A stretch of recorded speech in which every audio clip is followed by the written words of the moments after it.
Save किया था ना? मैं सिर्फ इसलिए गया था क्योंकि उसने मुझे कॉल किया, that's it. But listen तो.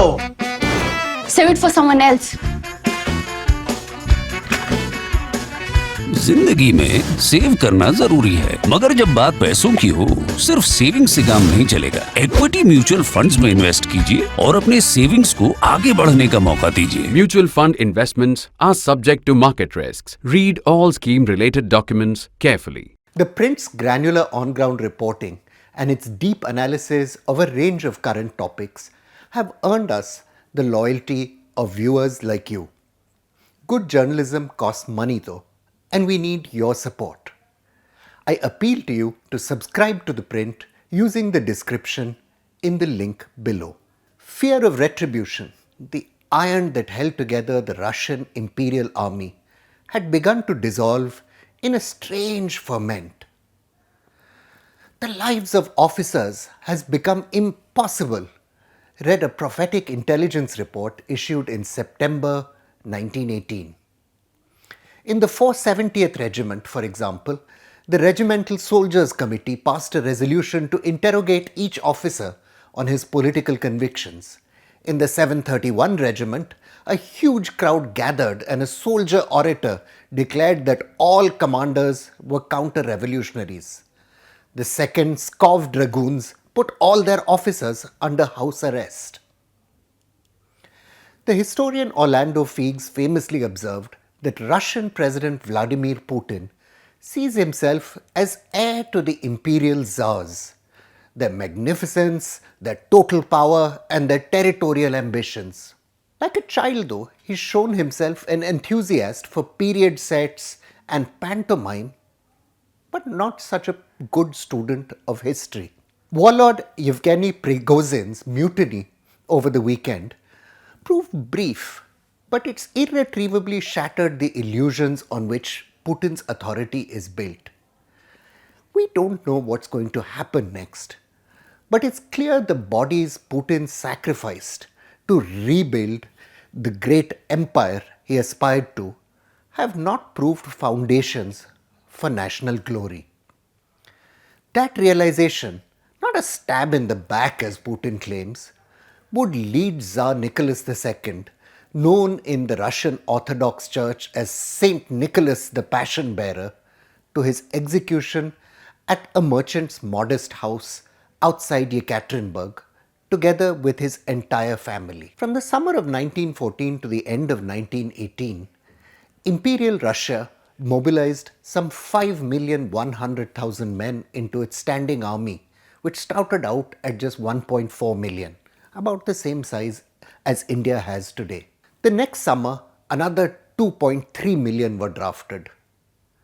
The overwhelmingly peasant conscripts, contemporary racial cliché held, were made up of semi-human simpletons who would march like lambs as the Tsar held up his jeweled scepter.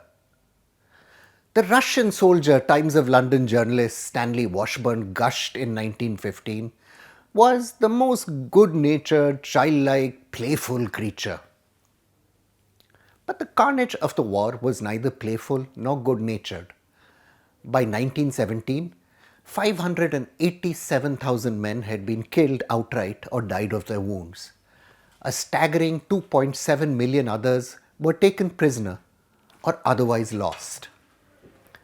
The Russian General Staff, like many military commanders across Europe and Putin's own generals today, had believed the war would be short and triumphant. Everything from transport to ammunition to clothing was in short supply in 1914-1915. Even though the production of munitions improved by 1916, the logistical infrastructure needed to get it to the front did not. Like all modern wars, you see, the First World War demanded sophisticated assembly line planning. The Tsar discovered in 1914, Mike Hayes notes, that Russia possessed no plan for a partial mobilization against Austria-Hungary.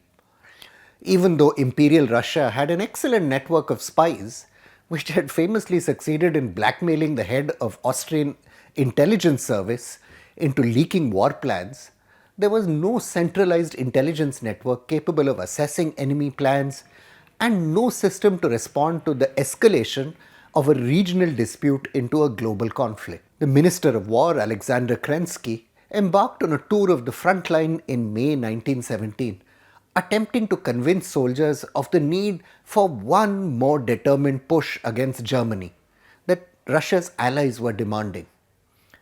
The reformist leader did not get gentle treatment from the lambs. "You tell us we must fight the Germans so that the peasants can have land," Nicholas Wirth records one soldier telling him. "But what's the use of us peasants getting the land if I am killed and I will get no land?" Impeccable logic. General Alexei Brusilov, Russia's commander-in-chief, told frontline soldiers Germany had destroyed some of France's best champagne-producing vineyards. The soldiers became enraged. "You want to spill our blood so that you can drink champagne?" Large-scale desertion preceded Russia's final campaign in 1917, which finally ground to a halt because of ammunition shortages and troop reluctance in just 4 weeks. The Germans counterattacked, killing 200,000 Russian soldiers. Failure in Ukraine, as Putin came to realize, involved almost identical elements: material shortages, incompetent leaderships, and conscripts willing to risk the tender mercies of running away to Kazakhstan to avoid fighting certain defeat. Like the Tsar he venerates, though, Putin refused to heed the evidence in front of his eyes. The military mutiny is not just a feature of 1917 Russia or Latin America or African despotisms.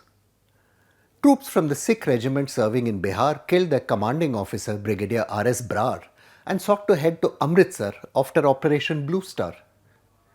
Ethnic Bengali soldiers joined the insurgency against the Pakistan army. Even the United States naval carrier Midway was sabotaged by personnel opposed to the Vietnam War, and racial conflicts caused casualties on its sister ships Constellation and Kitty Hawk. In a majestic study of mutinies in Western and Central Africa, Maggie Dwyer observes that the coup or the mutiny are a kind of means of political communication, signaling larger social grievances where no political means exist to voice them. The collapse of the Manipur police along ethnic Meitei Kuki lines, or the disintegration of the Haryana police during the caste violence in 2016, is also true to this pattern. The scholar Jacqueline Johnson observes in a thoroughgoing study of modern mutinies that the most intense conflicts are likely to take place in authoritarian systems, which are obsessed with coup-proofing themselves. Governments that are willing to learn often realize that less repression, not more, offers better results. A prescient Central Intelligence Agency study noted in 1987 that India, after the mutiny of its troops, would probably seek to counter Khalistan terrorism by carefully targeted intelligence operations and policing rather than the military. Precisely the strategy that eventually led to success by 1993 under the famous KPS Gill. French soldiers mutinied just like their Russian counterparts in 1917. Bentley Gilbert and Paul Bernard write, but the country's more open political system succeeded in containing the shock. After all, you didn't have a French Revolution in 1918. Ever since at least 1915, Alex Marshall notes, Russian military censors had documented the feelings of their peasant soldiers for their officers and their Tsar. Among other things, the soldiers' letters showed, officers were cowardly and goods and money were being stolen. At least that was the perception.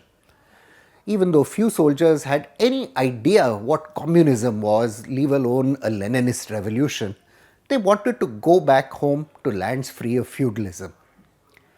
The imperial Russian system, though, wasn't willing to listen to truth-telling by its own military intelligence officers. Following the German counter-offensive, Kerensky appointed the hardline general Lev Kornilov as commander-in-chief, hoping that harsh measures would snuff out communist revolts which had broken out. The death penalty was restored on the front lines, soldiers were banned from holding meetings, and a large-scale campaign launched to arrest deserters. But finally, that September, General Kornilov sought to mount a coup d'etat. His coup failed. Hundreds of officers were lynched by mobs of soldiers. Between us and them is an impassable gulf. One young officer wrote to his parents in March 1917 describing his relationship with his men. No matter how well they get on with individual officers, in their eyes, we are all barons or lords. Alan Wilman, among the great chroniclers of those years, wrote, "A virtual tidal wave, first covert, then open and powerful, of self-assertion by the soldier mass on behalf of peace, regardless of the consequences or conditions, which now effaced all previous distinctions of behavior and affected all types of units, whatever their previous history, engulfed literally the entire front." Finally, Imperial Russia was forced to end its war. The decision was made too late.